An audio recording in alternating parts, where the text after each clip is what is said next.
हाँ जी स्टूडेंट सत श्री अकाल सारिਆਂ ਨੂੰ ਅੱਜ ਦੀ ਕਲਾਸ ਦੇ ਵਿੱਚ ਤੁਹਾਡਾ ਸਭ ਦਾ ਬਹੁਤ-ਬਹੁਤ ਸਵਾਗਤ ਆ ਤੇ ਆਪਾਂ ਮੈਡੀਵਲ ਹਿਸਟਰੀ ਦੀ ਕਲਾਸ ਅੱਜ ਲੈ ਕੇ ਆਏ ਆ ਦਿੱਲੀ ਸਲਤਨਤ ਬਾਰੇ ਕਿਉਂਕਿ ਇਸ ਤੋਂ ਪਹਿਲਾਂ ਜਦੋਂ ਆਪਾਂ ਮੈਡੀਵਲ ਹਿਸਟਰੀ ਸਟਾਰਟ ਕੀਤੀ ਸੀ ਤਾਂ ਉਹਦੇ ਵਿੱਚ ਮੈਂ ਸਭ ਤੋਂ ਪਹਿਲਾਂ ਜਿਹੜੀ ਪਹਿਲੀ ਕਲਾਸ ਸੀ ਉਹ ਮੈਂ ਤੁਹਾਨੂੰ ਕਰਵਾਈ ਸੀਗੀ ਦੈਟ ਇਜ਼ ਖਲੀਫਾ ਦੇ ਬਾਰੇ ਵੀ ਖਲੀਫਾ ਕੀ ਆ ਉਹਦੇ ਬਾਰੇ ਮੈਂ ਤੁਹਾਨੂੰ ਬਹੁਤ ਹੀ ਡਿਟੇਲ ਦੇ ਨਾਲ ਜਾਣਕਾਰੀ ਦਿੱਤੀ ਸੀ। ਇਸ ਤੋਂ ਬਾਅਦ ਆਪਾਂ ਗਜ਼ਨੀ ਬਾਰੇ ਪੜ੍ਹਿਆ ਦੋ ਪਾਰਟ ਦੇ ਵਿੱਚ, ਠੀਕ ਆ, ਪਾर्ट 1 ਤੇ पार्ट 2 ਜਿਹੜਾ ਸੀਗਾ ਆਪਣਾ ਕਿਉਂਕਿ ਗਜ਼ਨੀ ਦਾ ਟੌਪਿਕ ਜਿਹੜਾ ਕਾਫੀ ਲੌਂਗ ਸੀ, ਠੀਕ ਆ, ਇਹਨੂੰ ਸਮਝਣਾ ਵੀ ਡਿਟੇਲ ਦੇ ਨਾਲ ਜਿਹੜਾ ਵਾ ਬਹੁਤ ਜ਼ਰੂਰੀ ਸੀ, ਠੀਕ ਆ। ਇਸ ਤੋਂ ਬਾਅਦ ਜਿਹੜੀ ਆਪਣੀ ਤੀਜੀ ਕਲਾਸ ਰਹੀ ਆ ਉਹ ਆਪਣੀ ਰਹੀ ਆ ਮੁਹੰਮਦ ਗੌਰੀ ਦੇ ਬਾਰੇ, ਠੀਕ ਆ। ਕਿਹਦੇ ਬਾਰੇ ਰਹੀ ਆ? ਮੁਹੰਮਦ ਗੌਰੀ ਦੇ ਬਾਰੇ, ਠੀਕ ਆ। ਜਦੋਂ ਅਸੀਂ ਮੁਹੰਮਦ ਗੌਰੀ ਕਰਦੇ ਆ ਤਾਂ ਉਹਦੇ ਵਿੱਚ ਮੈਂ ਤੁਹਾਨੂੰ ਦੱਸਿਆ ਸੀ ਕਿ ਮੁਹੰਮਦ ਗੌਰੀ ਦੀ ਕੀ ਇੰਪੋਰਟੈਂਸ ਹੈਗੀ ਆ ਜਾਂ ਪੀਐਸ ਟੈਟ ਦੇ ਲਈ ਕਿਹੜੀਆਂ ਲੜਾਈਆਂ ਤੁਸੀਂ ਪੜ੍ਹਨੀਆਂ ਵਾ, ਠੀਕ ਆ, ਕਿਹੜੀਆਂ ਨਹੀਂ ਪੜ੍ਹਨੀਆਂ ਕਰਵਾਈਆਂ ਮੈਂ ਸੀਕੁਐਂਸ ਵਾਈਜ਼ ਹੀ। ਜੇ ਗਜ਼ਨੀ ਦੀ ਗੱਲ ਕਰੀਏ ਉਹਦੀਆਂ ਲੜਾਈਆਂ ਵੀ ਮੈਂ ਸੀਕੁਐਂਸ ਦੇ ਨਾਲ ਕਰਾਈਆਂ ਤੇ ਮੈਂ ਨਾਲ ਦੱਸਿਆ ਸੀ ਵੀ ਉਹਦੀ ਕਿਹੜੀ ਲੜਾਈ ਇੰਪੋਰਟੈਂਟ ਆ, ਕਿਹੜੀ ਤੁਸੀਂ ਛੱਡਣੀ ਆ ਤੇ ਕਿਹੜੀ ਤੁਸੀਂ ਪੜ੍ਹਨੀ ਆ, ਠੀਕ। ਇਸੇ ਤਰ੍ਹਾਂ ਮੈਂ ਗੌਰੀ ਦੇ ਬਾਰੇ ਵੀ ਤੁਹਾਨੂੰ ਦੱਸਿਆ ਸੀਗਾ। ਹੁਣ ਆਪਾਂ ਨੇ ਕੀ ਕਰਨਾ ਵਾ, ਇਸ ਤੋਂ ਬਾਅਦ ਆਪਣਾ ਸਟਾਰਟ ਹੁੰਦਾ ਆ ਦਿੱਲੀ ਸਲਤਨਤ। ਇਸ ਤੋਂ ਬਾਅਦ ਆਪਣਾ ਕੀ ਸਟਾਰਟ ਹੁੰਦਾ ਆ? ਦਿੱਲੀ ਸਲਤਨਤ, ਠੀਕ ਆ। ਅਕਸਰ ਨਾ ਬਹੁਤ ਸਾਰੇ ਬੱਚਿਆਂ ਨੂੰ ਨਾ ਦਿੱਲੀ ਸਲਤਨਤ ਵਾਲਾ ਕਨਸੈਪਟ ਔਖਾ ਲੱਗਦਾ ਹੈ ਵੀ ਆ, ਠੀਕ ਆ। 50% ਬੱਚੇ ਤਾਂ ਇਹ ਵਾਲੇ ਜਿਹੜੀ ਮੈਡੀਵਲ ਹਿਸਟਰੀ ਦਾ ਇਹ ਵਾਲਾ ਪਾਰਟ ਆ ਦਿੱਲੀ ਸਲਤਨਤ ਇਹਨੂੰ ਪਸੰਦ ਹੀ ਨਹੀਂ ਕਰਦੇ। ਖੁਦ ਮੈਂ ਵੀ ਮੈਡੀਵਲ ਹਿਸਟਰੀ ਨੂੰ ਪਸੰਦ ਨਹੀਂ ਕਰਦੀ, ਠੀਕ ਆ। ਈਵਨ ਕਿ ਮੈਨੂੰ ਪੜ੍ਹਨਾ ਵੀ, ਜਦੋਂ ਮੈਂ ਪੜ੍ਹਦੀ ਆ ਮੈਡੀਵਲ ਹਿਸਟਰੀ ਹਨਾ ਵੀ ਜਾਂ ਤੁਹਾਡੇ ਲਈ ਮੈਂ ਕੁਛ ਨਾ ਕੁਛ ਇੱਧਰੋਂ ਉੱਧਰੋਂ ਇਨਫੋਰਮੇਸ਼ਨ ਲੱਭਦੀ ਰਹਿੰਦੀ ਆ ਹਨਾ, ਮੈਂ ਪੜ੍ਹਦੀ ਆ ਜਦੋਂ ਮੈਡੀਵਲ ਹਿਸਟਰੀ ਤਾਂ ਮੈਨੂੰ ਬਹੁਤ ਗੁੱਸਾ ਆਉਂਦਾ। ਉਹਦਾ ਬਹੁਤ ਵੱਡਾ ਰੀਜ਼ਨ ਆਪਾਂ ਕਲਾਸ ਦੇ ਐਂਡ ਤੇ ਗੱਲ ਕਰਾਂਗੇ, ਠੀਕ ਆ। ਤੇ 50% ਬੱਚਿਆਂ ਨੂੰ ਇਹ ਮੈਡੀਵਲ ਹਿਸਟਰੀ ਔਖੀ ਲੱਗਦੀ ਹੈ ਕਿਉਂਕਿ ਕਈ ਤਰ੍ਹਾਂ ਦੇ ਵੰਸ਼ ਉਹਨਾਂ ਦੇ ਅੱਗੋਂ ਪ੍ਰਤੀਨਿਧ ਹੋਏ, ਉਹਨਾਂ ਦਾ ਸ਼ਾਸਨ ਕਾਲ ਵਗੈਰਾ ਵਗੈਰਾ ਬਹੁਤ ਕੁਛ ਆ। ਕਾਫੀ ਔਖੀ ਜਿਹੜਾ ਵਾ ਤੁਸੀਂ ਮੈਡੀਵਲ ਹਿਸਟਰੀ ਨੂੰ ਮੰਨਦੇ ਜੇ ਜਾਂ ਬਹੁਤ ਸਾਰੇ ਬੱਚੇ ਜਿਹੜੇ ਇਹਨੂੰ ਪਸੰਦ ਨਹੀਂ ਕਰਦੇ ਇਨਕਲੂਡਿੰਗ ਮੀ, ਠੀਕ ਆ। ਤੇ ਪਰ ਹੁਣ ਮੈਂ ਤੁਹਾਨੂੰ ਦੱਸੂਗੀ ਵੀ ਆਪਾਂ ਕੀ ਕਰਦੇ ਆ, ਆਪਾਂ ਹਾਰਡ ਵਰਕ ਤਾਂ ਬਹੁਤ ਕਰਦੇ ਆ, ਠੀਕ ਆ। ਆਪਾਂ ਹਾਰਡ ਵਰਕ ਤਾਂ ਬਹੁਤ ਕਰਦੇ ਆ ਪਰ ਹੁੰਦਾ ਕੀ ਆ ਵੀ ਆਪਾਂ ਨਾਲ ਸਮਾਰਟ ਵਰਕ ਨਹੀਂ ਕਰਦੇ, ਆਪਾਂ ਨਾਲ ਸਮਾਰਟ ਵਰਕ ਨਹੀਂ ਕਰਦੇ ਜਿਹਦਾ ਕਰਕੇ ਜਿਹੜਾ ਵਾ ਆਪਾਂ ਮਾਰ ਖਾ ਜਾਂਦੇ ਆ ਹਨਾ। ਹੁਣ ਸਮਾਰਟ ਵਰਕ ਆਪਾਂ ਕਿਵੇਂ ਕਰਨਾ ਵਾ, ਦੇਖੋ, ਜਦੋਂ ਅਸੀਂ ਦਿੱਲੀ ਸਲਤਨਤ ਪੜਾਂਗੇ ਤਾਂ ਉਹਦੇ ਵਿੱਚ ਅਸੀਂ ਇੱਕ ਬਣਾਵਾਂਗੇ ਟੇਬਲ। ਇਹ ਟੇਬਲ ਤੁਸੀਂ ਐਸੇ ਤਰੀਕੇ ਦੇ ਨਾਲ ਆਪਣੀ ਕਾਪੀ ਤੇ ਬਣਾਉਣਾ ਹੈ, ਠੀਕ ਆ। ਦੇਖੋ, ਸਭ ਤੋਂ ਪਹਿਲਾਂ ਆਪਾਂ ਲਿਖ ਲਿਆ ਵੰਸ਼, ਠੀਕ ਆ, ਕਿਹੜੇ ਵੰਸ਼ ਆ। ਉਸ ਤੋਂ ਬਾਅਦ ਆਪਾਂ ਉਸ ਵੰਸ਼ ਦਾ ਲਿਖ ਲਿਆ ਸੰਸਥਾਪਕ, ਠੀਕ ਆ। ਉਸ ਵੰਸ਼ ਦਾ ਆਪਾਂ ਕੀ ਲਿਖ ਲਿਆ? ਸੰਸਥਾਪਕ। ਫਿਰ ਆਪਾਂ ਲਿਖ ਲਿਆ ਵੰਸ਼ ਦਾ ਸ਼ਾਸਨ ਕਾਲ, ਫਿਰ ਆਪਾਂ ਕੀ ਲਿਖ ਲਿਆ? ਵੰਸ਼ ਦਾ ਸ਼ਾਸਨ ਕਾਲ, ਠੀਕ ਆ। ਹੁਣ ਗੱਲ ਕਰਾਂਗੇ ਸਭ ਤੋਂ ਪਹਿਲਾਂ ਦਿੱਲੀ ਸਲਤਨਤ ਦੇ ਵਿੱਚ ਕਿਹੜਾ ਵੰਸ਼ ਆਉਂਦਾ ਵਾ? ਦਾਸ ਵੰਸ਼ ਆਉਂਦਾ ਵਾ, ਠੀਕ ਆ। ਸਲੇਵ ਡਾਇਨੈਸਟੀ ਜਿਹਨੂੰ ਆਪਾਂ ਕਹਿ ਦਿੰਦੇ ਆ ਜਾਂ ਇਹਨੂੰ ਅਸੀਂ ਗੁਲਾਮ ਵੰਸ਼ ਵੀ ਕਹਿੰਦੇ ਆ, ਠੀਕ ਆ। ਸਲੇਵ ਡਾਇਨੈਸਟੀ, ਠੀਕ ਆ, ਦਾਸ ਵੰਸ਼ ਤੇ ਗੁਲਾਮ ਵੰਸ਼, ਤਿੰਨੇ ਜਿਹੜੇ ਨੇ ਇਸੇ ਵੰਸ਼ ਦੇ ਹੀ ਨਾਮ ਨੇ। ਸਲੇਵ ਡਾਇਨੈਸਟੀ ਅਸੀਂ ਇੰਗਲਿਸ਼ ਵਿੱਚ ਬੋਲਦੇ ਆ, ਠੀਕ ਆ। ਇਹਦਾ ਸੰਸਥਾਪਕ ਹੈਗਾ ਵਾ ਕੁਤਬਦੀਨ ਐਬਕ, ਠੀਕ ਆ। ਇਹੋ ਹੀ ਪਹਿਲਾ ਮੁਸਲਮਾਨ ਸ਼ਾਸਕ ਮੰਨਿਆ ਜਾਂਦਾ। ਜਿਹੜਾ ਕੁਤਬਦੀਨ ਐਬਕ ਆ ਇਹੋ ਹੀ ਪਹਿਲਾ ਮੁਸਲਮਾਨ ਸ਼ਾਸਕ ਜਿਹੜਾ ਮੰਨਿਆ ਜਾਂਦਾ ਵਾ। ਜੇ ਆਪਾਂ ਗੱਲ ਕਰੀਏ ਦਾਸ ਵੰਸ਼ ਦੇ ਸ਼ਾਸਨ ਕਾਲ ਦੀ 1206 ਤੋਂ ਲੈ ਕੇ ਤੇ 1290 ਤੱਕ ਜਿਹੜਾ ਵਾ ਦਾਸ ਵੰਸ਼ ਯਾਨੀ ਕਿ ਸਲੇਵ ਡਾਇਨੈਸਟੀ ਦਾ ਸ਼ਾਸਨ ਕਾਲ ਆਉਂਦਾ ਵਾ। ਇਸ ਤੋਂ ਬਾਅਦ ਜੇ ਆਪਾਂ ਗੱਲ ਕਰੀਏ ਖਿਲਜੀ ਵੰਸ਼ ਦੀ ਤਾਂ ਖਿਲਜੀ ਵੰਸ਼ ਜਿਹੜਾ ਵਾ ਇਹਦਾ ਸੰਸਥਾਪਕ ਹੈਗਾ ਸੀ ਜਲਾਲੂਉਦੀਨ ਖਿਲਜੀ। ਜਲਾਲੂਉਦੀਨ ਖਿਲਜੀ, ਇੰਗਲਿਸ਼ ਵਿੱਚ ਵੀ ਇਹ ਖਿਲਜੀ ਵੰਸ਼ ਹੀ ਹੋਊਗਾ ਕਿਉਂਕਿ ਇਹ ਨਾਮ ਜਿਹੜੇ ਅੱਗੇ ਤੁਹਾਨੂੰ ਸੇਮ ਹੀ ਇਸੇ ਤਰੀਕੇ ਦੇ ਨਾਲ ਮਿਲਣਗੇ ਇੰਗਲਿਸ਼ ਮੀਡੀਅਮ ਦੇ ਵਿੱਚ ਵੀ, ਠੀਕ ਹੈ। ਖਿਲਜੀ ਵੰਸ਼ ਦਾ ਸੰਸਥਾਪਕ ਜਲਾਲੂਦੀਨ ਖਿਲਜੀ ਆ। ਇਹਦਾ ਸ਼ਾਸਨ ਕਾਲ ਹੈਗਾ ਵਾ 1290 ਤੋਂ ਲੈ ਕੇ 1320 ਤੱਕ, ਠੀਕ ਆ। ਇਸ ਟਾਈਮ ਪੀਰੀਅਡ ਨੂੰ ਤੁਸੀਂ ਕਿਵੇਂ ਯਾਦ ਰੱਖਣਾ ਇਹ ਵੀ ਮੈਂ ਤੁਹਾਨੂੰ ਐਂਡ ਤੇ ਦੱਸੂਗੀ, ਬਸ ਤੁਸੀਂ ਐਂਡ ਤੱਕ ਬਣੇ ਰਹਿਣਾ ਵਾ ਕਲਾਸ ਦੇ ਵਿੱਚ, ਠੀਕ ਆ। ਤੁਗਲਕ ਵੰਸ਼, ਜਿਹੜਾ ਤੁਗਲਕ ਵੰਸ਼ ਹੈਗਾ ਵਾ ਇਹਦਾ ਸੰਸਥਾਪਕ ਹੈਗਾ ਵਾ ਗਿਆਸੂਦੀਨ ਤੁਗਲਕ। ਇਹਦਾ ਸੰਸਥਾਪਕ ਹੈਗਾ ਵਾ ਗਿਆਸੂਦੀਨ ਤੁਗਲਕ। ਠੀਕ ਆ। ਤੇ ਜੇ ਆਪਾਂ ਗੱਲ ਕਰੀਏ ਤੁਗਲਕ ਵੰਸ਼ ਦੇ ਸ਼ਾਸਨ ਕਾਲ ਦੀ ਤੇ 1320 ਤੋਂ ਲੈ ਕੇ 1414 ਈਸਵੀ ਤੱਕ ਕੀ ਰਿਹਾ ਸਾਡਾ ਤੁਗਲਕ ਵੰਸ਼ ਆ। ਠੀਕ ਆ, ਸਾਡਾ ਨਹੀਂ। ਠੀਕ ਆ, ਡੋਂਟ ਕਾਲ ਸਾਡਾ। ਠੀਕ ਆ, 1320 ਤੋਂ ਲੈ ਕੇ 1414 ਤੱਕ ਕੀ ਆਉਂਦਾ ਵਾ ਤੁਗਲਕ ਵੰਸ਼, ਸੈयद ਵੰਸ਼। ਠੀਕ ਆ, ਸੈयद ਵੰਸ਼ ਦੀ ਜੇ ਆਪਾਂ ਗੱਲ ਕਰੀਏ, ਸੈयद ਵੰਸ਼ ਦਾ ਸੰਸਥਾਪਕ ਹੈਗਾ ਵਾ ਖਿਜਰ ਖਾਂ। ਖਿਜਰ ਖਾਂ ਜਿਹੜਾ ਸੈयद ਵੰਸ਼ ਦਾ ਸੰਸਥਾਪਕ ਆ, ਇਹਦਾ ਸ਼ਾਸਨ ਕਾਲ ਆਉਂਦਾ ਵਾ 1414 ਤੋਂ ਲੈ ਕੇ 1451 ਈਸਵੀ ਤੱਕ। ਜੇ ਆਪਾਂ ਲੋਧੀ ਵੰਸ਼ ਦੀ ਗੱਲ ਕਰੀਏ ਤਾਂ ਲੋਧੀ ਵੰਸ਼ ਦਾ ਸੰਸਥਾਪਕ ਹੈਗਾ ਵਾ ਬਹਿਲੋਲ ਲੋਧੀ। ਠੀਕ ਹੈ, ਇਸ ਤੋਂ ਬਾਅਦ ਇਬਰਾਹਿਮ ਲੋਧੀ ਆਉਂਦਾ ਵਾ ਕੁਝ ਇਸ ਤਰੀਕੇ ਦੇ ਨਾਲ। ਬਹੁਤ ਸਾਰੇ ਬੱਚੇ ਜੇ ਆਪਾਂ ਨੂੰ ਲੋਧੀ ਵੰਸ਼ ਦਾ ਸੰਸਥਾਪਕ ਪੁੱਛਿਆ ਜਾਵੇ ਤਾਂ ਬਹੁਤ ਸਾਰੇ ਬੱਚੇ ਕੀ ਕਰਦੇ ਨੇ, ਇਬਰਾਹਿਮ ਲੋਧੀ ਟਿਕ ਕਰ ਆਉਂਦੇ ਨੇ, ਪਰ ਅਸਲ ਦੇ ਵਿੱਚ ਇਬਰਾਹਿਮ ਲੋਧੀ ਲੋਧੀ ਵੰਸ਼ ਦਾ ਸੰਸਥਾਪਕ ਨਹੀਂ ਹੈਗਾ। ਲੋਧੀ ਵੰਸ਼ ਦਾ ਸੰਸਥਾਪਕ ਬਹਿਲੋਲ ਲੋਧੀ ਆ। ਇਹਦਾ ਸ਼ਾਸਨ ਕਾਲ ਆਉਂਦਾ ਵਾ 1451 ਤੋਂ ਲੈ ਕੇ 1526 ਈਸਵੀ ਤੱਕ। ਠੀਕ ਆ, ਇਸ ਤੋਂ ਬਾਅਦ ਆਉਂਦਾ ਵਾ ਮੁਗਲ ਵੰਸ਼। ਠੀਕ ਹੈ, ਜਿਹੜਾ ਮੁਗਲ ਵੰਸ਼ ਆ ਇਹਦਾ ਸੰਸਥਾਪਕ ਹੈਗਾ ਵਾ ਬਾਬਰ। ਠੀਕ ਆ, ਜਿਹੜਾ ਬਹਿਲੋਲ ਲੋਧੀ ਤੋਂ ਲੈ ਕੇ ਤੇ ਬਾਬਰ ਦੇ ਵਿਚਕਾਰ ਇਹ ਜਿਹੜਾ ਸਮਾਂ ਵਾ ਇਹ ਸਾਡੇ ਗੁਰੂ ਨਾਨਕ ਦੇਵ ਜੀ ਦੇ ਸ਼ਾਸਨ ਕਾਲ ਦਾ ਸਮਾਂ ਵਾ। ਠੀਕ ਆ, ਗੁਰੂ ਨਾਨਕ ਦੇਵ ਜੀ ਦੇ ਸ਼ਾਸਨ ਕਾਲ ਦਾ ਸਮਾਂ ਵਾ। ਇਸ ਤਰੀਕੇ ਦੇ ਨਾਲ ਵੀ ਤੁਸੀਂ ਯਾਦ ਰੱਖ ਸਕਦੇ ਹੋ ਬਸ। ਠੀਕ ਆ, ਪਰ ਇਹ ਆ ਵੀ ਤੁਸੀਂ ਚੀਜ਼ਾਂ ਨੂੰ ਕੀ ਕਹਿੰਦੇ ਹੁੰਦੇ ਆ, ਠੀਕ ਆ, ਜੋੜ ਕੇ, ਠੀਕ ਆ, ਚੀਜ਼ਾਂ ਨੂੰ ਜੋੜ ਕੇ ਵੀ ਤੁਸੀਂ ਪੜ੍ਹ ਸਕਦੇ ਹੋ। ਇਸ ਤਰੀਕੇ ਦੇ ਨਾਲ ਯਾਦ ਰੱਖ ਲਿਓ, ਲੋਧੀ ਵੰਸ਼ ਤੇ ਜਿਹੜਾ ਮੁਗਲ ਵੰਸ਼ ਆ ਇਹ ਉਹ ਵਾਲਾ ਸਮਾਂ ਜਦੋਂ ਸਾਡੇ ਗੁਰੂ ਨਾਨਕ ਦੇਵ ਜੀ ਉਹਨਾਂ ਦਾ ਸ਼ਾਸਨ ਕਾਲ ਆਉਂਦਾ ਵਾ। ਠੀਕ ਆ, ਤੇ ਜੇ ਆਪਾਂ ਗੱਲ ਕਰੀਏ ਮੁਗਲ ਵੰਸ਼ ਦੇ ਸ਼ਾਸਨ ਕਾਲ ਦੀ 1526 ਤੋਂ ਲੈ ਕੇ 1857 ਈਸਵੀ ਤੱਕ। ਠੀਕ ਆ, ਹੁਣ ਜੇ ਆਪਾਂ ਗੱਲ ਕਰੀਏ ਵੀ ਆਪਾਂ ਆਹ ਚੀਜ਼ ਤੇ ਯਾਦ ਰੱਖ ਲੈਨੇ ਵੀ ਦਾਸ ਵੰਸ਼ ਆਉਂਦਾ ਵਾ, ਖਿਲਜੀ ਵੰਸ਼ ਆਉਂਦਾ ਵਾ, ਤੁਗਲਕ ਵੰਸ਼ ਆਉਂਦਾ ਵਾ, ਸੈयद ਵੰਸ਼ ਆਉਂਦਾ, ਲੋਧੀ ਵੰਸ਼ ਆਉਂਦਾ, ਮੁਗਲ ਵੰਸ਼ ਆਉਂਦਾ। ਠੀਕ ਹੈ, ਇਹ ਕੋਈ ਬਾਹਲਾ ਔਖਾ ਨਹੀਂ ਸੀ ਕਿਉਂਕਿ ਇਹ ਸਾਨੂੰ ਚੀਜ਼ਾਂ ਸੀਕੁਐਂਸ ਵਾਈਜ਼ ਯਾਦ ਰੱਖਣੀਆਂ ਪੈਂਦੀਆਂ ਵਾ। ਚਲੋ ਇਹ ਤਾਂ ਆਪਾਂ ਮੰਨ ਲਿਆ ਵੀ ਇਹ ਕੋਈ ਜ਼ਿਆਦਾ ਔਖਾ ਨਹੀਂ ਆ। ਠੀਕ ਹੈ, ਪਰ ਸਾਨੂੰ ਪੰਗਾ ਕਿੱਥੇ ਆ ਕੇ ਪੈਂਦਾ ਵਾ, ਸਾਨੂੰ ਪੰਗਾ ਪੈਂਦਾ ਵਾ ਟਾਈਮ ਪੀਰੀਅਡ ਤੇ ਆ ਕੇ, ਕਿਉਂਕਿ ਆਪਾਂ 1206 ਤੋਂ ਲੈ ਕੇ 1290 ਤੱਕ ਜਿੰਨੇ ਵੀ ਆਪਣੇ ਦਾਸ ਵੰਸ਼ ਦੇ ਉੱਤਰਾਧਿਕਾਰੀ ਆਏ ਨੇ ਉਹਨਾਂ ਬਾਰੇ ਵੀ ਪੜ੍ਹਨਾ ਵਾ।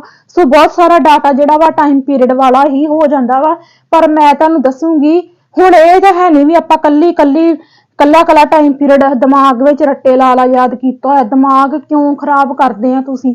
ਇੱਧਰ ਵੇਖੋ, ਤੁਸੀਂ ਦੇਖੋ ਕਿਸ ਤਰੀਕੇ ਨਾਲ ਤੁਸੀਂ ਟਾਈਮ ਪੀਰੀਅਡ ਯਾਦ ਰੱਖਣਾ ਵਾ। ਦੇਖੋ 1206 ਦੇ ਵਿੱਚ ਆਪਣਾ ਕੀ ਸ਼ੁਰੂ ਹੋਇਆ, ਦਾਸ ਵੰਸ਼ ਸ਼ੁਰੂ ਹੋਇਆ, ਜਾਨੀ ਕਿ 1290 ਤੇ ਆ ਕੇ ਦਾਸ ਵੰਸ਼ ਖਤਮ ਹੋ ਰਿਹਾ ਵਾ। ਇਹਦਾ ਮਤਲਬ ਇਹ ਆ ਕਿ ਜਿਹੜਾ ਕੋਈ ਵੰਸ਼ ਇੱਥੇ 12 ਮੰਨ ਲਓ ਦਾਸ ਵੰਸ਼ 1290 ਤੇ ਖਤਮ ਹੋਇਆ, ਇਹਦਾ ਮਤਲਬ ਇਹ ਆ ਕਿ 1290 ਤੋਂ ਖਿਲਜੀ ਵੰਸ਼ ਸਟਾਰਟ ਹੋ ਜਾਊਗਾ। ਸੋ ਆਪਣੇ ਕੋਲ ਕਿੰਨੀਆਂ ਟਾਈਮ ਪੀਰੀਅਡ ਲਿਖਿਆ ਹੈ? 1 2 3 4 5 6 7 8 9 10 1 ਮਿੰਟ, ਹਾਂ 12 ਟਾਈਮ ਪੀਰੀਅਡ ਹੈ ਨਾ ਆਪਣੇ ਕੋਲ 12। ਠੀਕ ਆ, 12 ਯਾਨੀ ਕਿ 12 ਸਾਲ ਦਾ ਟਾਈਮ ਪੀਰੀਅਡ ਆਪਾਂ ਯਾਦ ਰੱਖਣਾ ਵਾ। ਠੀਕ ਆ, ਠੀਕ ਆ। ਹੁਣ ਵੇਖੋ ਇਹਦੇ ਵਿੱਚੋਂ ਸਿਰਫ ਤੁਸੀਂ 6 ਟਾਈਮ ਪੀਰੀਅਡ ਪੜ੍ਹਨੇ ਆ। ਮੈਂ ਤੁਹਾਨੂੰ ਦੱਸੂਗੀ ਵੀ ਤੁਸੀਂ 6 ਟਾਈਮ ਪੀਰੀਅਡ ਕਿੱਦਾਂ ਪੜ੍ਹਨੇ ਆ। ਠੀਕ ਆ, ਉਹ ਆਹ ਘੋਟੇ ਲਾਈ ਜਾਂਦੇ 12 ਦਾ 12 ਟਾਈਮ ਪੀਰੀਅਡ ਤੁਸੀਂ ਏਦਾਂ ਹੁਣ ਹਨਾ 1290 1290 ਤੋਂ 1320 1320 ਤੋਂ 1414 ਕਿਉਂ ਦਿਮਾਗ ਖਰਾਬ ਕਰਦੇ ਆ ਤੁਸੀਂ? ਠੀਕ ਆ, ਮੈਂ ਤੁਹਾਨੂੰ ਜਦੋਂ ਇੱਕ ਵਾਰੀ ਕਹਿਤਾ ਵੀ ਤੁਸੀਂ 12 ਨਹੀਂ ਪੜ੍ਹਨੇ, ਤੁਸੀਂ ਸਿਰਫ 6 ਸ਼ਾਸਨ ਕਾਲ ਪੜ੍ਹਨੇ ਆ। ਸਿਰਫ 6 ਸ਼ਾਸਨ ਕਾਲ ਪੜ੍ਹਨੇ, ਕਿਵੇਂ ਪੜ੍ਹਨੇ ਆ? ਦੇਖੋ 1290 ਤੇ ਆ ਕੇ ਸਾਡਾ ਦਾਸ ਵੰਸ਼ ਖਤਮ ਹੋ ਗਿਆ, ਇੱਥੋਂ ਹੀ ਸਾਡਾ ਖਿਲਜੀ ਵੰਸ਼ ਸਟਾਰਟ ਹੋ ਗਿਆ, ਯਾਨੀ ਕਿ ਸਾਨੂੰ ਆਹ ਵਾਲੀ ਤਰੀਕ ਪੜ੍ਹਨ ਦੀ ਲੋੜ ਨਹੀਂ। ਠੀਕ ਹੈ, ਅਸੀਂ ਕੀ ਇਸ 1206 ਤੋਂ ਬਾਅਦ ਅਸੀਂ ਯਾਦ ਰੱਖਣਾ ਵਾ 1320। ਠੀਕ ਹੈ, ਕਿਉਂਕਿ ਸਾਨੂੰ ਇਹਦਾ ਚੇਤਾ ਤੇ ਰਹਿ ਜਾਣਾ ਵੀ 1290 ਤੇ ਸ਼ੁਰੂ ਹੋਇਆ। ਠੀਕ ਹੈ, ਹੁਣ ਜਦੋਂ 1320 ਤੇ ਆ ਕੇ ਸਾਡਾ ਖਿਲਜੀ ਵੰਸ਼ ਜਿਹੜਾ ਖਤਮ ਹੋ ਗਿਆ, ਇਹਦਾ ਮਤਲਬ ਇੱਥੋਂ ਸਾਡਾ ਤੁਗਲਕ ਵੰਸ਼ ਸਟਾਰਟ ਹੋ ਗਿਆ। ਠੀਕ ਆ, ਯਾਨੀ ਕਿ ਇੱਥੇ ਸਾਡਾ ਤੁਗਲਕ ਵੰਸ਼ ਸ਼ੁਰੂ ਹੋ ਗਿਆ। ਠੀਕ ਆ, ਜੇਕਰ ਹੁਣ ਅਸੀਂ ਗੱਲ ਕਰੀਏ ਵੀ ਸਾਡਾ ਤੁਗਲਕ ਵੰਸ਼ ਜਿਹੜਾ ਖਤਮ ਹੁੰਦਾ ਵਾ 1414 ਤੇ ਆ ਕੇ, ਠੀਕ ਆ, 1414 ਤੇ ਆ ਕੇ ਸਾਡਾ ਤੁਗਲਕ ਵੰਸ਼ ਖਤਮ ਹੁੰਦਾ ਵਾ। ਇਹਦਾ मतलब कि ਸਾਡਾ ਸੈयद ਵੰਸ਼ ਇੱਥੇ ਸ਼ੁਰੂ ਹੋ ਜਾਂਦਾ ਵਾ। ਫਿਰ ਅਸੀਂ ਗੱਲ ਕਰਾਂਗੇ ਵੀ ਸਾਡਾ 1400 ਕੀ ਆ ਗਿਆ, 1451 ਤੱਕ ਕੀ ਆ ਗਿਆ, ਸਾਡਾ ਸੈयद ਵੰਸ਼ ਆ ਗਿਆ। ਠੀਕ ਹੈ, 1414 ਤੋਂ ਸਾਡਾ ਕੀ ਆ ਗਿਆ, ਸਾਡਾ ਕੀ ਆ ਗਿਆ, ਆਪਣਾ ਸੈयद ਵੰਸ਼ ਆ ਗਿਆ। ਹੁਣ ਦੇਖੋ 1451 ਤੇ ਆ ਕੇ ਸਾਡਾ ਕਿਹੜਾ ਖਤਮ ਹੋ ਰਿਹਾ ਵਾ, ਸੈयद ਵੰਸ਼ ਖਤਮ ਹੋ ਰਿਹਾ। ਇਹਦਾ मतलब ਇਹ ਆ ਵੀ 1451 ਤੇ ਆ ਕੇ ਸਾਡਾ ਲੋਧੀ ਵੰਸ਼ ਸ਼ੁਰੂ ਹੋ ਗਿਆ। ਠੀਕ ਹੈ, ਹੁਣ ਬਸ ਇੱਕ ਚੀਜ਼ ਹੋਰ ਦੇਖੋ, ਆ ਜਿਹੜੀਆਂ 4 ਤਰੀਕਾਂ ਨਾ, ਮੈਂ ਤਾਂ 6 ਕਹੀਆਂ ਸੀ ਪਰ ਤੁਹਾਨੂੰ ਹੋਰ ਘਟਾਤੀਆਂ, ਮੈਂ ਹੋਰ ਘਟਾਤੀਆਂ। 4 ਹੀ ਪੜ੍ਹ ਲਓ, 4 ਹੀ ਪੜ੍ਹ ਲਓ। 1206 ਪੜ੍ਹ ਲਓ, 1320 ਪੜ੍ਹ ਲਓ। 1 ਮਿੰਟ ਮੈਂ ਦੁਬਾਰੇ ਦੱਸਦੀ, 1 ਮਿੰਟ ਮੈਂ ਦੁਬਾਰੇ ਦੱਸਦੀ ਆ ਤੁਹਾਨੂੰ। ਠੀਕ ਹੈ, ਦੁਬਾਰੇ ਦੱਸਦੀ। इधर देखो, मैं 6 तो भी घटाता, मैं क्या ना 4 पढ़ लो, 1206 पढ़ लो, इस तो बाद 1320 पढ़ लो, इस तो बाद तुसी 1414 पढ़ लो, नहीं सॉरी 1451 पढ़ लो। समझ लगी ना, जानी कि तुसी आ वालियां 4 तरीका तुसी पढ़ लो। क्यों? क्योंकि जड़ियां आ वालियां ना नीचे वालियां 2 रह गई, मैं तुहानू दसदी भी तुसी किद्दां पढ़नियां। देखो, ਜਦੋਂ ਅਸੀਂ ਪਾਣੀਪਤ ਦੀ ਪਹਿਲੀ ਲੜਾਈ ਪੜ੍ਹਦੇ ਆ, 1526 ਈਸਵੀ ਪੜ੍ਹਦੇ ਆ, ਪਾਣੀਪਤ ਦੀ ਪਹਿਲੀ ਲੜਾਈ 1526 ਈਸਵੀ। ਠੀਕ ਆ, ਦੇਖੋ ਪਾਣੀਪਤ ਦੀ ਸਾਡੀ ਪਹਿਲੀ ਲੜਾਈ ਕਿਹਦੇ ਵਿਚਕਾਰ ਹੋਈ, ਇਬਰਾਹਿਮ ਲੋਧੀ ਤੇ ਬਾਬਰ ਦੇ ਵਿਚਕਾਰ ਹੋਈ ਸੀ, ਹਨਾ। ਤੇ ਵੇਖੋ 1526 ਸਾਨੂੰ ਯਾਦ ਰੱਖਣ ਦੀ ਲੋੜ ਹੀ ਨਹੀਂ, ਇੱਥੇ ਰੱਟਾ ਲਾਉਣ ਦੀ ਲੋੜ ਨਹੀਂ। ਜਦੋਂ ਅਸੀਂ ਵੇਖ ਲਿਆ ਵੀ 1526 ਦੇ ਵਿੱਚ ਇਬਰਾਹਿਮ ਤੇ ਬਾਬਰ ਦੇ ਵਿਚਕਾਰ ਲੜਾਈ ਹੋਈ ਸੀ, ਇਹਦਾ मतलब ਇਹ ਵੀ 1526 ਤੋਂ ਲੋਧੀ ਵੰਸ਼ ਜਿਹੜਾ ਵਾ ਖਤਮ ਹੁੰਦਾ ਵਾ ਤੇ ਬਾਬਰ ਉੱਥੋਂ ਸ਼ੁਰੂ ਹੁੰਦਾ ਵਾ। ਕਿਉਂਕਿ ਇਬਰਾਹਿਮ ਲੋਧੀ ਦੀ ਕੀ ਹੁੰਦੀ ਸੀ, ਹਾਰ ਹੁੰਦੀ ਸੀ, ਜਾਨੀ ਕਿ ਲੋਧੀ ਵੰਸ਼ ਤੋਂ ਬਾਅਦ ਕੀ ਆ ਗਿਆ, ਬਾਬਰ। ਕਿੰਨਾ ਸੌਖਾ ਵਾ। ਤੇ ਇੱਥੇ ਫਿਰ 1857 ਤੋਂ ਆ ਕੇ ਮੁਗਲ ਵੰਸ਼ ਦਾ ਕੀ ਹੋ ਗਿਆ, ਖਾਤਮਾ ਹੋ ਗਿਆ। ਤੇ 1857 ਤੋਂ ਫਿਰ ਸਾਡਾ ਕੀ ਆ ਜਾਂਦਾ ਵਾ, ਉਹੀ 1857 ਈਸਵੀ ਦਾ ਵਿਦਰੋਹ। ਹੈ ਨਾ ਕਿੰਨਾ ਈਜ਼ੀ। ਤੁਸੀਂ ਨਾ ਦਿਮਾਗ ਨਹੀਂ ਲਾਉਂਦੇ ਤੇ ਤੁਸੀਂ ਲਾਉਣ ਲੱਗ ਪੈਂਦੇ ਹੋ ਰੱਟੇ ਜਾਂ ਘੋਟੇ। ਮੈਂ ਤਾਂ ਘੋਟੇ ਹੀ ਆਨੀ ਹੁੰਦੀ, ਤੁਸੀਂ ਘੋਟੇ ਲਾਈ ਜਾਂਦੇ ਹੋ। ਠੀਕ ਆ, ਹੁਣ ਵੇਖੋ ਕਿੰਨਾ ਸੌਖਾ ਕੰਮ ਕਰਤਾ ਵੀ ਜਿਹੜੇ ਤੁਸੀਂ ਵੰਸ਼ ਦਾ ਟਾਈਮ ਪੀਰੀਅਡ ਯਾਦ ਰੱਖਣਾ ਵਾ। 12 ਦੇ ਵਿੱਚੋਂ 6 ਘਟਾਈਆਂ ਪਹਿਲਾਂ ਮੈਂ, ਤੇ 6 ਤੋਂ ਮੈਂ 4 ਘਟਾਤੀਆਂ। ਤੇ ਪਾਣੀਪਤ ਦੀ ਲੜਾਈ ਚੇਤੇ ਰੱਖਿਓ, ਕਿਹਦੇ ਵਿਚਕਾਰ ਹੋਈ ਸੀ ਉਹ ਚੇਤੇ ਰੱਖਿਓ। ਤੇ ਇਹ ਜਿਹੜੀਆਂ ਥੱਲੇ ਵਾਲੀਆਂ 2 ਤਰੀਕਾਂ ਇਹ ਤੁਹਾਨੂੰ ਆਪਣੇ ਆਪ ਹੀ ਯਾਦ ਹੋ ਜਾਣੀਆਂ। ਹੁਣ ਜਦੋਂ ਮੈਂ ਵੀਡੀਓ ਦੀ ਸਟਾਰਟਿੰਗ ਕੀਤੀ ਸੀ ਕਲਾਸ ਦੀ, ਮੈਂ ਤੁਹਾਨੂੰ ਦੱਸਿਆ ਸੀ ਕਿ 50% ਬੱਚੇ ਜਿਹੜੇ ਆ ਮੈਡੀਵਲ ਹਿਸਟਰੀ ਨੂੰ ਪਸੰਦ ਨਹੀਂ ਕਰਦੇ। ਉਹਦੇ ਵਿੱਚ ਸਾਡੀ ਹਿੰਦੂ ਕਮਿਊਨਿਟੀ ਵੀ ਆਉਂਦੀ ਆ, ਉਹਦੇ ਵਿੱਚ ਸਾਡੀ ਸਿੱਖ ਕਮਿਊਨਿਟੀ ਵੀ ਆਉਂਦੀ ਆ। ਮੈਂ ਖੁਦ ਵੀ ਉਹਨਾਂ ਬੱਚਿਆਂ ਦੇ ਵਿੱਚ ਆਉਣੀ ਆ ਜਿਹੜੇ ਕਿ ਮੈਡੀਵਲ ਹਿਸਟਰੀ ਨੂੰ ਪਸੰਦ ਨਹੀਂ ਕਰਦੇ। ਇਹਦਾ ਮੈਂ ਤੁਹਾਨੂੰ ਰੀਜ਼ਨ ਦੱਸਦੀ ਆ। ਠੀਕ ਆ, ਅੱਜ ਤੱਕ ਜੇ ਤੁਸੀਂ ਮੇਰੀ ਕਦੀ ਕੋਈ ਕਲਾਸ ਸ਼ੇਅਰ ਨਹੀਂ ਕੀਤੀ ਤਾਂ ਮੈਂ ਤੁਹਾਡੇ ਅੱਗੇ ਹੱਥ ਜੋੜ ਕੇ ਕਹਿੰਦੀ ਆ ਵੀ ਮੇਰੀ ਕਲਾਸ ਤੁਸੀਂ ਜ਼ਰੂਰ ਜਿਹੜੀ ਆ ਇਹ ਵਾਲੀ ਸ਼ੇਅਰ ਕਰਨੀ ਆ, ਤਾਂ ਕਿ ਵੱਧ ਤੋਂ ਵੱਧ ਬੱਚਿਆਂ ਨੂੰ ਪਤਾ ਲੱਗ ਸਕੇ ਵੀ ਸਾਡੀਆਂ ਜਿਹੜੀਆਂ ਸਰਕਾਰਾਂ ਨੇ ਉਹਨਾਂ ਦੀਆਂ ਕੀ ਨੀਤੀਆਂ ਨੇ। ਕੋਈ ਅੱਜ ਦੀ ਸਰਕਾਰ ਦੀ ਗੱਲ ਨਹੀਂ ਕਰ ਰਹੇ। ਠੀਕ ਆ, ਸਟਾਰਟਿੰਗ ਤੋਂ ਹੀ ਜਿੰਨੀਆਂ ਵੀ ਸਰਕਾਰਾਂ ਹੁਣ ਤੱਕ ਆਈਆਂ। ਠੀਕ ਆ, ਦੇਖੋ ਜੇਕਰ ਮੈਂ ਮੈਡੀਵਲ ਹਿਸਟਰੀ ਦੀ ਗੱਲ ਕਰਾਂ ਤਾਂ ਇਹਦੇ ਵਿੱਚ ਸਾਨੂੰ ਮੁਗਲ ਵੰਸ਼ ਪੜਾਇਆ ਜਾਂਦਾ, ਖਾਸ ਕਰਕੇ ਜਦੋਂ ਦਿੱਲੀ ਸਲਤਨਤ ਦੀ ਸ਼ੁਰੂਆਤ ਹੋ ਜਾਂਦੀ ਆ। ਠੀਕ ਆ, ਜਿੰਨੇ ਵੀ ਇਹ ਹੋਏ ਆ ਕੁਤਬਦੀਨ ਐਬਕ ਤੋਂ ਲੈ ਕੇ ਠੀਕ ਹੈ ਐਂਡ ਤੱਕ, ਔਰੰਗਜ਼ੇਬ ਤੱਕ, ਜਹਾਂਗੀਰ ਹੋ ਗਿਆ, ਅਕਬਰ ਹੋ ਗਿਆ, ਠੀਕ ਹੈ ਬਾਬਰ ਹੋ ਗਿਆ, ਜਿੰਨੀਆਂ ਵੀ ਮੈਂ ਗੱਲ ਕਰਾਂ। ਠੀਕ ਹੈ, ਔਰੰਗਜ਼ੇਬ ਨੇ ਸਾਡੇ ਸਿੱਖਾਂ ਤੇ ਕਿੰਨੇ ਜ਼ੁਲਮ ਕੀਤੇ। ਜਹਾਂਗੀਰ ਨੇ, ਠੀਕ ਹੈ ਜਹਾਂਗੀਰ ਨੇ ਸਾਡੇ ਗੁਰੂ ਤੇਗ ਬਹਾਦਰ ਜੀ ਦੀ ਸ਼ਹੀਦੀ ਕਰਵਾਈ। ਠੀਕ ਹੈ, ਉਸ ਤੋਂ ਬਾਅਦ ਅਕਬਰ ਹੋ ਗਿਆ ਜਿਹਨੇ ਅਕਬਰ ਨੇ ਗੁਰੂ ਅਰਜਨ ਦੇਵ ਜੀ ਦੀ ਸ਼ਹੀਦੀ ਕਰਵਾਈ। ਠੀਕ ਹੈ, ਤੇ ਮੈਂ ਇੱਕ ਬੁੱਕ ਦੇ ਵਿੱਚ ਪੜ੍ਹਿਆ ਤੇ ਮੈਨੂੰ ਗੁੱਸਾ ਵੀ ਬੜਾ ਆਇਆ। ਮੈਨੂੰ ਗੁੱਸਾ ਇਹ ਆਇਆ ਵੀ ਜਦੋਂ ਆਪਾਂ ਮੁਗਲ ਵੰਸ਼ ਦੇ ਪਤਨ ਦੇ ਕਾਰਨ ਪੜ੍ਹਦੇ ਆ, ਤੁਸੀਂ ਪੜ੍ਹੇ ਹੋਗੇ ਸਾਰਿਆਂ ਨੇ। ਠੀਕ ਹੈ, ਆਪਾਂ ਨੂੰ ਪੜ੍ਹਾਇਆ ਜਾਂਦਾ ਵੀ ਮੁਗਲ ਵੰਸ਼ ਦੇ ਪਤਨ ਦੇ ਕੀ ਕਾਰਨ ਸੀ ਜਾਂ ਮੁਗਲ ਵੰਸ਼ ਕਿਉਂ ਖਤਮ ਹੋਇਆ। ਠੀਕ ਆ। ਉਹਦੇ ਵਿੱਚ ਨਾ ਉਹਨਾਂ ਨੇ ਕਾਰਨ ਲਿਖੇ ਹੋਏ ਸੀ, ਤਾਂ ਉਹਦੇ ਵਿੱਚ ਉਹਨਾਂ ਨੇ ਇੱਕ ਐਡੀ ਕੁ ਭੈੜੀ ਲਾਈਨ ਲਿਖੀ ਸੀ, ਮੈਨੂੰ ਪੜ੍ਹ ਕੇ ਬਹੁਤ ਗੁੱਸਾ ਆਇਆ। ਜਦੋਂ ਮੈਂ ਪਤਨ ਦੇ ਕਾਰਨ ਪੜ੍ਹਦੀ ਪਈ ਸੀ ਤਾਂ ਉਹਦੇ ਵਿੱਚ ਲਿਖਿਆ ਹੋਇਆ ਸੀ ਵੀ ਜਿਹੜੇ ਨਾ ਔਰੰਗਜ਼ੇਬ ਦੇ ਜਿਹੜੇ ਉੱਤਰਾਧਿਕਾਰੀ ਸੀ ਉਹ ਕਾਫੀ ਕਮਜ਼ੋਰ ਸੀ, ਤੇ ਉਧਰੋਂ ਜਿਹੜਾ ਵਾ ਸਿੱਖਾਂ ਨੇ ਪੰਜਾਬ ਦੇ ਵਿੱਚ ਉਦਮ ਮਚਾਇਆ ਹੋਇਆ ਸੀ। ਤੇ ਤੁਸੀਂ ਮੈਨੂੰ ਆਪ ਦੱਸੋ ਵੀ ਕੀ ਤੁਹਾਨੂੰ ਇਹ ਲਾਈਨ ਪੜ੍ਹ ਕੇ ਜਾਂ ਸੁਣ ਕੇ ਗੁੱਸਾ ਨਹੀਂ ਆਊਗਾ? ਪਹਿਲੀ ਗੱਲ ਤੇ ਸਵਾਲ ਪੈਦਾ ਹੁੰਦਾ ਵਾ ਕਿ ਉਹ ਜ਼ਾਲਮ, ਉਹ ਅਤਿਆਚਾਰੀ ਬੰਦੇ ਜਿਨ੍ਹਾਂ ਨੇ ਇਕੱਲੇ ਸਿੱਖ ਧਰਮ ਤੇ ਅਤਿਆਚਾਰ ਨਹੀਂ ਕੀਤਾ, ਉਹਨਾਂ ਨੇ ਹਿੰਦੂ ਧਰਮ ਤੇ ਵੀ ਅਤਿਆਚਾਰ ਕੀਤਾ। ਠੀਕ ਆ, ਸਾਨੂੰ ਕਿਉਂ ਪੜਾਇਆ ਜਾ ਰਿਹਾ? ਚਾਹੇ ਅਸੀਂ ਹਿੰਦੂਆਂ ਦੇ ਬੱਚੇ ਆ, ਚਾਹੇ ਅਸੀਂ ਸਿੱਖ ਧਰਮ ਦੇ ਬੱਚੇ ਆ, ਉਹਦੇ ਨਾਲ ਕੋਈ ਫਰਕ ਨਹੀਂ ਪੈਂਦਾ ਅਸੀਂ ਕਿਹੜੇ ਧਰਮ ਦੇ ਬੱਚੇ ਆ। ਪਰ ਅਸੀਂ ਕੋਈ ਵੀ ਧਰਮ ਅੱਜ ਦੇ ਸਮੇਂ ਦੀ ਜੇ ਮੈਂ ਗੱਲ ਕਰਾਂ, ਕੋਈ ਵੀ ਧਰਮ ਆ, ਕੋਈ ਵੀ ਧਰਮ ਦੂਜੇ ਧਰਮ ਤੇ ਕੀ ਕਰਦਾ ਵਾ? ਜ਼ੁਲਮ ਨਹੀਂ ਕਰਦਾ। ਠੀਕ ਹੈ, ਹੁਣ ਜੇ ਮੈਂ ਪਹਿਲਾਂ ਗੱਲ ਕਰਾਂ ਵੀ ਇਹਨਾਂ ਨੇ, ਜੇ ਆਪਾਂ ਗੱਲ ਕਰਾਂ ਵੀ ਇਹੋ ਹੀ ਜਿਹੜਾ ਮੁਗਲ ਵੰਸ਼ ਆ, ਇਹਨਾਂ ਨੇ ਸਾਡੇ ਸਿੱਖ ਧਰਮ ਦੇ ਬੱਚਿਆਂ ਨੂੰ ਨੀਹਾਂ 'ਚ ਚਿਣਵਾਇਆ। ਗੁਰੂ ਗੋਬਿੰਦ ਸਿੰਘ ਜੀ ਦੇ 4 ਬੱਚੇ ਨੀਹਾਂ 'ਚ ਚਿਣਵਾਏ।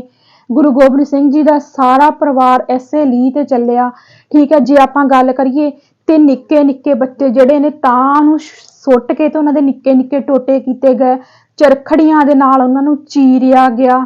ਸਾਰਾ ਕੁਝ ਤੁਸੀਂ ਜਾਣਦੇ ਹੋ ਨਾ, ਮੈਨੂੰ ਬਿਆਨ ਕਰਨ ਦੀ ਲੋੜ ਨਹੀਂ ਆ। ਉਹਨਾਂ ਬੰਦਿਆਂ ਬਾਰੇ ਅਸੀਂ ਪੜ੍ਹ ਰਹੇ, ਅਸੀਂ ਉਹਨਾਂ ਬੰਦਿਆਂ ਦੀਆਂ ਲੜਾਈਆਂ ਪੜ੍ਹ ਰਹੇ ਹਾਂ। ਕਿਉਂ ਪੜ੍ਹਾਇਆ ਜਾ ਰਿਹਾ ਸਾਨੂੰ ਉਹ ਇਤਿਹਾਸ? ਉਹ ਬੰਦਿਆਂ ਦੇ ਬਾਰੇ ਸਾਨੂੰ ਪੜ੍ਹਾਇਆ ਜਾ ਰਿਹਾ ਵਾ ਜਿਹੜੇ ਕਿ ਬੰਦੇ ਕਿਸੇ ਵੀ ਹਾਲਤ ਦੇ ਵਿੱਚ ਸਾਡੇ ਲਈ ਪੜ੍ਹਨੇ ਬਣਦੇ ਹੀ ਨਹੀਂ।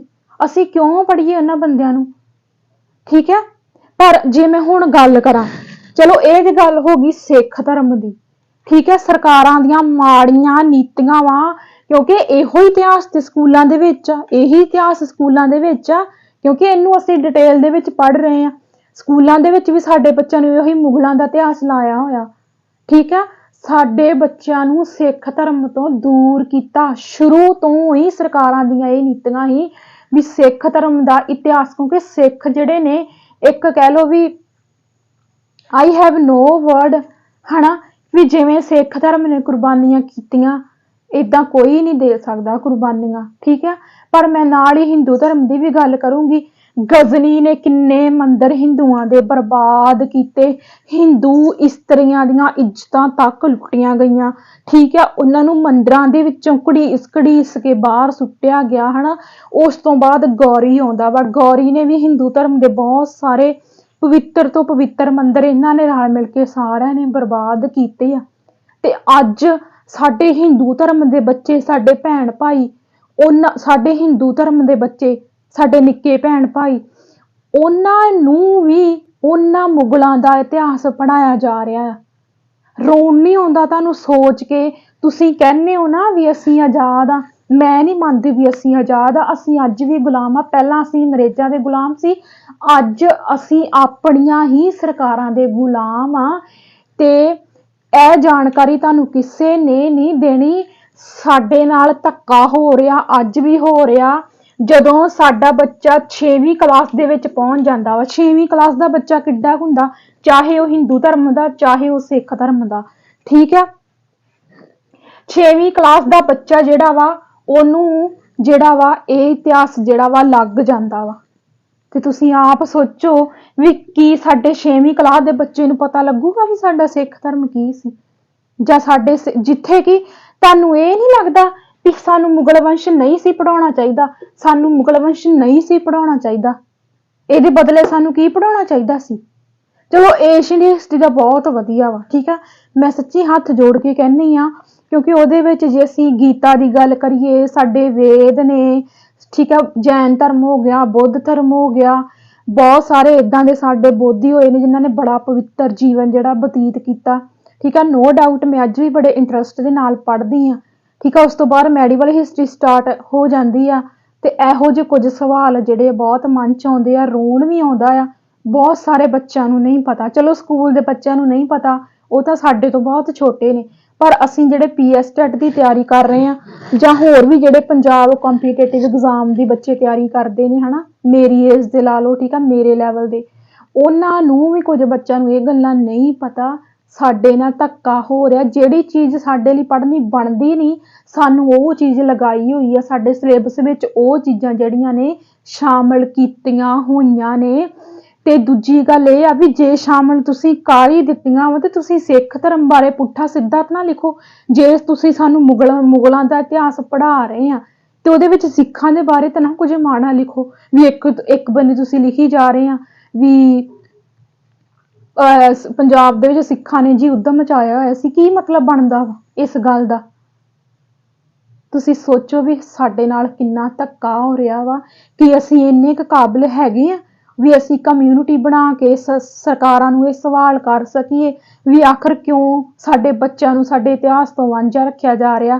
ਜਿਹੜਾ ਇਤਿਹਾਸ ਸਾਡੇ ਲਈ ਪੜ੍ਹਨਾ ਬਣਦਾ ਹੀ ਨਹੀਂ, ਕਿਉਂ ਸਾਨੂੰ ਪੜ੍ਹਾਇਆ ਜਾ ਰਿਹਾ। ਤੇ ਇਹ ਜਿਹੜੀ ਜਾਣਕਾਰੀ ਅੱਜ ਕਾਫੀ ਕਹਿ ਲਓ ਵੀ ਟੌਪਿਕ ਤੋਂ ਹਟ ਕੇ ਹੋ ਗਈ, ਉਹਦੇ ਲਈ ਮੈਂ ਸੌਰੀ ਕਹਿੰਦੀ ਆ। ਪਰ ਮੈਂ ਰੀਜ਼ਨ ਦੱਸਣਾ ਚਾਹੁੰਦੀ ਸੀ ਕਿ ਮੈਂ ਮੈਡੀਵਲ ਹਿਸਟਰੀ ਨੂੰ ਪਸੰਦ ਕਿਉਂ ਨਹੀਂ ਕਰਦੀ, ਕਿਉਂਕਿ ਸਿੱਖ ਧਰਮ ਤੋਂ ਹੋ ਕੇ ਆਪਾਂ ਮਤਲਬ ਪੂਰੇ ਇੰਟਰਸਟ ਦੇ ਨਾਲ ਮੈਡੀਵਲ ਹਿਸਟਰੀ ਪੜ੍ਹ ਰਹੇ ਆ ਤਾਂ ਮੇਰੇ ਅਕੋਰਡਿੰਗਲੀ ਤਾਂ ਉਹ ਗੱਲ ਮਾੜੀ ਆ। ਠੀਕ ਆ, ਮਤਲਬ ਜੇ ਆਪਾਂ ਨੂੰ ਇਸ ਚੀਜ਼ ਦਾ ਰੀਜ਼ਨ ਪਤਾ ਵਾ ਵੀ ਇਹਦੇ ਪਿੱਛੇ ਸਰਕਾਰਾਂ ਦੇ ਰੀਜ਼ਨ ਕੀ ਆ ਤੇ ਮੈਂ ਉਹ ਰੀਜ਼ਨ ਤੁਹਾਡੇ ਸਾਹਮਣੇ ਰੱਖਤਾ। ਸਰਕਾਰਾਂ ਨਹੀਂ ਚਾਹੁੰਦੀਆਂ ਵੀ ਜਿਹੜੇ ਆ ਸਿੱਖ ਕਿੰਨੇ ਕੁ ਬਹਾਦਰ ਸੀ, ਠੀਕ ਆ, ਇਹ ਕਿੰਨੇ ਕੁ ਅਣਖੀ ਸੀ, ਇਹਨਾਂ ਬਾਰੇ ਜਿਹੜਾ ਵਾ ਬੱਚਿਆਂ ਨੂੰ ਪਤਾ ਲੱਗੇ, ਸਾਡਿਆਂ ਨੂੰ ਸਿੱਖ ਧਰਮ ਦੀ ਕਮਿਊਨਿਟੀ ਵਧੇ ਜਾਂ ਹਿੰਦੂ ਧਰਮ ਤੇ ਸਿੱਖ ਧਰਮ ਇੱਕ ਹੋਣ। ਸਰਕਾਰਾਂ ਨਹੀਂ ਚਾਹੁੰਦੀਆਂ, ਕਿਉਂਕਿ ਪਾੜੋ ਤੇ ਰਾਜ ਕਰੋ ਦੀ ਨੀਤੀ ਅੰਗਰੇਜ਼ਾਂ ਨੇ ਅਪਣਾਈ ਤੇ ਉਹੋ ਹੀ ਨੀਤੀ ਸਾਡੀਆਂ ਸਰਕਾਰਾਂ ਅਪਣਾ ਰਹੀਆਂ ਨੇ। ਕਿਉਂ ਹੁਣ ਇਹ ਗੱਲ ਮੈਂ ਕਿਉਂ ਕਹੀ, ਕਿਉਂਕਿ ਸਾਡੇ ਸਿੱਖ ਧਰਮ ਦੀ ਜੇ ਮੈਂ ਗੱਲ ਕਰਾਂ, ਗੁਟਕਾ ਸਾਹਿਬ ਦੀਆਂ ਬੇਅਦਬੀਆਂ ਨਹੀਂ ਹੁੰਦੀਆਂ, ਗੁਰੂ ਗ੍ਰੰਥ ਸਾਹਿਬ ਦੀਆਂ ਬੇਅਦਬੀਆਂ ਨਹੀਂ ਹੁੰਦੀਆਂ। ਇੱਕ ਮੰਦਿਰ ਦੇ ਵਿੱਚ ਬੇਅਦਬੀ ਨਹੀਂ ਸੀ ਹੋਈ ਜਦੋਂ ਨੰਗੇ ਪੈਰ ਲਿਖ ਕੇ ਜਿਹੜਾ ਵਾ ਤਲਵਾਰ ਲੈ ਕੇ ਇੱਕ ਬੰਦਾ ਮੰਦਿਰ ਤੇ ਤਾਂ ਮੂਰਤੀ ਤੇ ਚੜ ਜਾਂਦਾ ਵਾ। ਤੁਸੀਂ ਨਿਊਜ਼ ਦੇਖਿਆ ਕਰੋ, ਠੀਕ ਆ। ਹੁਣ ਇਹਦੇ ਨਾਲ ਕੀ ਹੋਊਗਾ, ਉਹੋ ਹੀ ਨੀਤੀਆਂ ਪਾੜ ਕਰੋ ਤੇ ਰਾਜ ਕਰੋ ਦੀ ਨੀਤੀ ਜਿਹੜੀ ਅੰਗਰੇਜ਼ਾਂ ਨੇ ਅਪਣਾਈ, ਉਹੋ ਹੀ ਅੱਜ ਸਾਡੀਆਂ ਸਰਕਾਰਾਂ ਅਪਣਾ ਰਹੀਆਂ ਨੇ। ਤੇ ਇਹ ਕਲਾਸ ਨੂੰ ਮੈਂ ਤੁਹਾਨੂੰ ਹੱਥ ਜੋੜ ਕੇ ਕਹਿੰਦੀ ਆ ਵੀ ਇਹ ਕਲਾਸ ਨੂੰ ਤੁਸੀਂ ਵੱਧ ਤੋਂ ਵੱਧ ਸ਼ੇਅਰ ਕਰੋ, ਸਾਰੇ ਬੱਚਿਆਂ ਨੂੰ ਪਤਾ ਲੱਗ ਸਕੇ।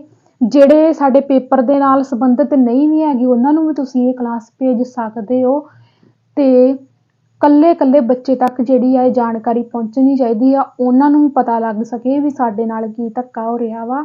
ਸੋ ਖੈਰ ਆਪਾਂ ਨੂੰ ਪੜ੍ਹਨਾ ਤੇ ਪੈਣਾ ਹੀ ਆ, ਕਿਉਂਕਿ ਆਪਣਾ ਮੋਟਿਵ ਕੀ ਆ, ਗਵਰਨਮੈਂਟ ਜੌਬ ਆ। ਤੇ ਫਿਰ ਆਪਾਂ ਕੱਲ ਤੋਂ ਆਪਾਂ ਜਿਹੜਾ ਆਪਣਾ ਹੈਗਾ ਵਾ ਸਲੇਵ ਡਾਇਨੈਸਟੀ ਯਾਨੀ ਕਿ ਦਾਸ ਵੰਸ਼, ਠੀਕ ਆ, ਆਪਾਂ ਸ਼ੁਰੂ ਕਰਾਂਗੇ ਅਗਲੀ ਕਲਾਸ ਦੇ ਵਿੱਚ। ਸਤਿ ਸ਼੍ਰੀ ਅਕਾਲ।